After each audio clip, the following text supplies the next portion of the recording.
Israel ಮೇಲೆ Iran ನಡೆಸಿರುವ ದಾಳಿ, ಇರಾನ್ ನಡೆಸಿರುವ ಪ್ರತಿದಾಳಿ ಎರಡನ್ನೂ ಹೇಳ್ತಾ ಇದ್ದೀನಿ ಇವತ್ತಿನ ನ್ಯೂಸ್ ಅವರ್ನಲ್ಲಿ. ಮಿಡ್ಲ್ ಈಸ್ಟ್ನ ಬೆಳವಣಿಗೆಗಳ ಬಗ್ಗೆ ಭಾರತೀಯರಾದ ನಮಗೊಂದು ಅರಿವಿರಬೇಕು. ಅದರ ಇಂಪ್ಯಾಕ್ಟ್ ಒಂದಲ್ಲ ಒಂದು ರೀತಿಯಲ್ಲಿ ಭಾರತದ ಮೇಲೆ ಆಗತ್ತೆ. ಇಸ್ರೇಲಿ ದಾಳಿಯ ಪ್ರಿಸಿಷನ್ ಬಗ್ಗೆ ಮಾತಾಡ್ತಿದ್ದೆ ನಾನು. ಇದು ಅಪಾರ್ಟ್ಮೆಂಟ್ ಒಂದು. ಈ ಅಪಾರ್ಟ್ಮೆಂಟಿನ 3ನೇ ಫ್ಲೋರ್ ಅಲ್ಲಿ ಒಬ್ಬ ಅಣುವಿಜ್ಞಾನಿ ಇರ್ತಿದ್ರು. ಅಣುವಿಜ್ಞಾನಿ ಆತನನ್ನು ಕೊಲ್ಲಬೇಕು ಅಂತ ಇಸ್ರೇಲ್ ಡಿಸೈಡ್ ಮಾಡಿದೆ. ಬ್ರೇಕ್ಗಿಂತ ಮುಂಚೆ ಹೇಳಿದೆ, ಏರ್ ಡಿಫೆನ್ಸ್ ಸಿಸ್ಟಮನ್ನು ಇಸ್ರೇಲಿ ಡ್ರೋನ್ಗಳು ಮೊಸಾದ್ ಏಜೆಂಟ್ರು ಒಳಗೆ ಕೂತ್ಕೊಂಡು ಧ್ವಂಸ ಮಾಡಿಬಿಟ್ರು. ಇರಾನ್ ಒಳಗೆ ಕೂತ್ಕೊಂಡು, ಇರಾನಿಗೆ ಗೊತ್ತೇ ಆಗಲಿಲ್ಲ, ಅವ್ರು ಒಳಗೆ ಬಂದಿದ್ದು ಗೊತ್ತಿಲ್ಲ, ಅಷ್ಟೆಲ್ಲ ಪ್ರಿಪ್ರೇಷನ್ ಮಾಡ್ಕೊಂಡಿದ್ದು ಗೊತ್ತಿಲ್ಲ. ಮುಂದಿನ ದಿನಗಳಲ್ಲಿ ಯುದ್ಧಗಳು ಹಿಂಗೆ ನಡೀತವೆ. ಡಾಕ್ಟರ್ ಅಬ್ದುಲ್ ಹಮೀದ್ ಅಂತ ಇರಾನಿನ ಅಣುವಿಜ್ಞಾನಿಯ ಮನೆ ಇದು. ಈ ಅಪಾರ್ಟ್ಮೆಂಟಿನ 3ನೇ ಫ್ಲೋರ್ನ ಫ್ಲ್ಯಾಟ್ನಲ್ಲಿದ್ದಾರೆ ಅವರು. ಇಸ್ರೇಲಿನ ಬೇಹುಪಡೆಯ ಇನ್ಫಾರ್ಮೇಷನ್ ಎಷ್ಟು ಪರ್ಫೆಕ್ಟ್ ಇರುತ್ತೆ ಅಂದರೆ, ಅವ್ರ ಬೆಡ್ರೂಮ್ ಕರೆಕ್ಟಾಗಿ ಆ ಕಾರ್ನರ್ಗೆ ಬರುತ್ತೆ ಅಂತ ಗೊತ್ತು. ಮಾಸ್ಟರ್ ಬೆಡ್ರೂಮ್ ವಾಸ್ತು ಪ್ರಕಾರನೂ ಇದೇನು, ಅಲ್ಲೇ ಬರುತ್ತೆ ಅಂತ ಗೊತ್ತದು.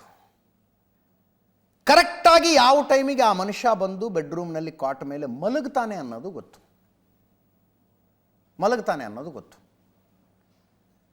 ಗಂಡ ಹೆಂಡತಿ ಒಟ್ಟಿಗೆ ಮಲಗುತ್ತಿದ್ರೋ ಇಲ್ವೋ ಗೊತ್ತಿಲ್ಲ.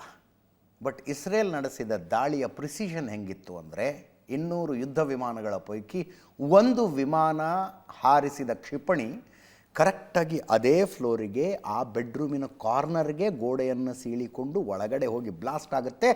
ಆ ಅಣುವಿಜ್ಞಾನಿ ಮಾತ್ರ ಸತ್ತಿದ್ದು. ಆತನ ಹೆಂಡತಿ ಸತ್ತಿಲ್ಲ. ಆತನದೇ ಫ್ಲ್ಯಾಟಿನ ಬಹುಶಃ ಇನ್ನೊಂದು ರೂಮೋ ಕಿಚನ್ನೋ ಮತ್ತೊಂದು ಪಕ್ಕದಲ್ಲಿ, ಅದರ ಗ್ಲಾಸ್ ಕೂಡ ಒಡೆದಿಲ್ಲ. ನೋಡಿ, ಈ ಕಡೆಯಿಂದ ಗೋಡೆಯನ್ನು ಪಿಯರ್ಸ್ ಮಾಡಿ ಕ್ಷಿಪಣಿ ಒಳಗೆ ಹೋಗಿದೆ, ಬ್ಲಾಸ್ಟ್ ಆಗಿದೆ. ಒಳಗೆ ಹೊತ್ತಿಕೊಂಡ ಬೆಂಕಿಯಿಂದ ಕಿಟಕಿಯಲ್ಲಿ ಹೊಗೆ ಬಂದು ಮೇಲ್ಗಡೆ ಸ್ವಲ್ಪ ಕಪ್ಪಾಗಿದೆ. ನೋಡಿ, ಮೇಲಿನ ಗ್ಲಾಸ್ ಹೊಡೆದಿದೆಯಾ, ಕೆಳಗಿನ ಗ್ಲಾಸ್ ಹೊಡೆದಿದೆಯಾ, ಅಕ್ಕಪಕ್ಕದ ಗ್ಲಾಸ್ಗಳು ಹೊಡೆದಿದ್ದಾವ ನೋಡಿ.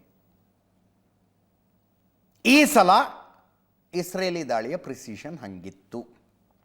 ಆ ಒಬ್ಬ ಅಣುವಿಜ್ಞಾನಿಯನ್ನು ಕೊಲ್ಲಬೇಕು ಅಂದರೆ ಡಾಕ್ಟರ್ ಅಬ್ದುಲ್ ಹಮೀದ್ ಆತನೊಬ್ಬನನ್ನೇ ಆತನ ಬೆಡ್ರೂಮ್ನಲ್ಲಿ ಮಲಗಿರುವಾಗ ಕೊಂದಿದ್ದಾರೆ. ಯಾರ್ಯಾರು ಸತ್ತಿದ್ದು ಈ ದಾಳಿಯಲ್ಲಿ? ಇರಾನಿಗೀಗ CDS ಇಲ್ಲ.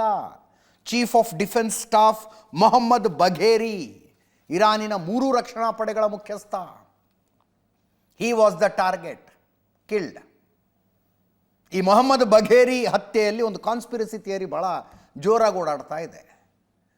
Last official meeting Iranian CDS Mohammad Bagheri had was with ಪಾಕಿಸ್ತಾನದ ಫೀಲ್ಡ್ ಮಾರ್ಷಲ್ ಮುಲ್ಲಾ ಮುನೀರ್ ಜೊತೆಗೆ. ಅಬ್ದುಲ್ ಮುನೀರ್ ಪಾಕಿಸ್ತಾನದ ಫೀಲ್ಡ್ ಮಾರ್ಷಲ್ಲು. ಆಪರೇಷನ್ ಸಿಂಧೂರದ ನಂತರ ಈ ಥರನ ಫೀಲ್ಡ್ ಮಾರ್ಷಲ್ ಪದವಿಗೆ ಏರಿಸ್ತಲ್ಲ ಪಾಕಿಸ್ತಾನ. ಮೇ 27ನೇ ತಾರೀಕು ಲಾಸ್ಟ್ ಅಫಿಷಿಯಲ್ ಮೀಟಿಂಗ್ ಬಘೇರಿದು. ಮಾತೇನು ಓಡಾಡ್ತಾ ಇದೆ ಅಂದರೆ, ಅಬ್ದುಲ್ ಮುನೀರ್ ಒಂದು ವಾಚನ್ನು ಗಿಫ್ಟ್ ಆಗಿ ಬಘೇರಿಗೆ ಕೊಟ್ಟಿದ್ರು. ಆ ವಾಚು ಇಸ್ರೇಲಿನ ಮೊಸಾದ್ ಅಬ್ದುಲ್ ಮುನೀರ್ ಕೊಟ್ಟು ಇದನ್ನು ಬಘೇರಿಗೆ ಗಿಫ್ಟ್ ಆಗಿ ಕೊಡು ಅಂತ ಹೇಳಿತ್ತಂತೆ. ಕಾನ್ಸ್ಪಿರಸಿ ಥಿಯರಿ ಓಡಾಡ್ತಾ ಇರೋದಿದು. ಆ ವಾಚ್ನಲ್ಲಿ ಎಕ್ಸಾಕ್ಟ್ ಕೋಆರ್ಡಿನೇಷನ್ ಕೊಡುವಂಥ ಮಷಿನನ್ನು ಇಸ್ರೇಲ್ ಅಳವಡಿಸಿತ್ತು ಅಂತ. ಬಘೇರಿ ಎಲ್ಲಿ ಹೋದ, ಎಲ್ಲಿ ಬಂದ, ವಾಚ್ ಸಿಗ್ನಲ್ ಕೊಡ್ತಾ ಇತ್ತಂಥದ್ದು. ಎಷ್ಟು ನಿಜಾನೂ ಸುಳ್ಳೋ ಗೊತ್ತಿಲ್ಲ, ಹರಿದಾಡ್ತಾ ಇರುವ ಸುದ್ದಿ. ಆ ವಾಚಿನ ಕಾರಣಕ್ಕಾಗಿ ಎಕ್ಸಾಕ್ಟಾಗಿ ಬಘೇರಿ ಇರುವ ಲೊಕೇಶನ್ ಇಸ್ರೇಲಿಗೆ ಗೊತ್ತಿತ್ತು. ಕರೆಕ್ಟಾಗಿ ಬಾಂಬ್ ಹಾಕಿ ಆತನೊಬ್ಬನನ್ನೇ ಇಸ್ರೇಲ್ ಮುಗಿಸ್ತು ಅಂತ. ಎಷ್ಟು ನಿಜಾನೂ ಸುಳ್ಳೋ ಗೊತ್ತಿಲ್ಲ.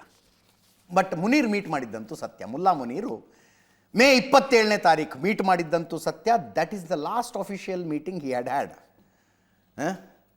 ಇದು ನಿಜ ಆಗಿಬಿಟ್ರೆ ಇಸ್ರೇಲು ಪಾಕಿಸ್ತಾನ ಕೈ ಜೋಡಿಸಿ ಇರಾನ್ ಮೇಲೆ ದಾಳಿ ಮಾಡೋದು ಅಂತ ಅರ್ಥ ಆಗಲ್ವಾ?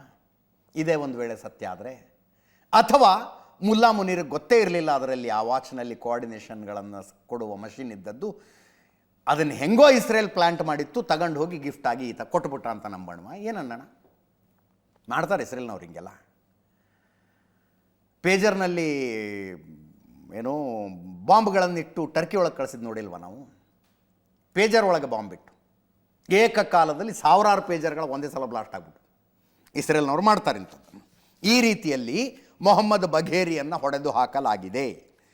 ಹೊಸೇನ್ ಸಲಾಮಿ ಕಮಾಂಡರ್ ಇರಾನ್ ಸೇನೆ, Ghulam Ali Rashid major general Iran ಸೇನೆ, ಅಮೀರ್ ಅಲಿ ಇರಾನ್ ವಾಯುಸೇನೆಯ ಮುಖ್ಯಸ್ಥ ಅಮೀರ್ ಅಲಿ, ಅಲಿ ಶಂಖಾನಿ ಅಣುಬಾಂಬ್ ಕಾರ್ಯಕ್ರಮದ ನೇತೃತ್ವ ವಹಿಸಿಕೊಂಡಿದ್ದ ವಿಜ್ಞಾನಿ ಅಲಿ ಶಂಖಾನಿ, ಡಾಕ್ಟರ್ ಅಬ್ದುಲ್ ಹಮೀದ್ ಅಣು ವಿಜ್ಞಾನಿ, ಅಪಾರ್ಟ್ಮೆಂಟ್ನೊಳಗಡೆ ಕ್ಷಿಪಣಿ ಬಂದು ಬ್ಲಾಸ್ಟ್ ಆಗಿ ತೋರಿಸಿದೆ ನಿಮಗೆ.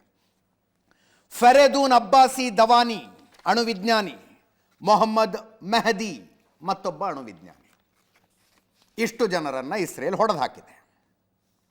ವರ್ಷಗಳ ಕಾಲ ಇದಕ್ಕೆ ತಯಾರಿ ಮಾಡಿಕೊಳ್ಳಲಾಗಿತ್ತು. ಜೊತೆಗೆ ಇರಾನಿನ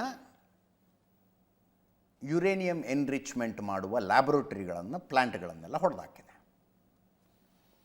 ಇದಾದ ಮೇಲೆ ಬೆಂಜಮಿನ್ ನೆತನ್ಯಾಹು ಬಹಿರಂಗ ಹೇಳಿಕೆ ಕೊಟ್ಟರು. ಆಪರೇಷನ್ ರೈಸಿಂಗ್ ಲಯನ್, ಇದು ಯಾವ ಕಾರಣಕ್ಕೂ ಇರಾನಿಗೆ ನಾವು ಅಣುಬಾಂಬ್ ತಯಾರು ಮಾಡೋದಕ್ಕೆ ಬಿಡೋದಿಲ್ಲ ಅಂತ ಬೆಂಜಮಿನ್ ನೆತನ್ಯಾಹು ಮಾತಾಡಿದ್ರು.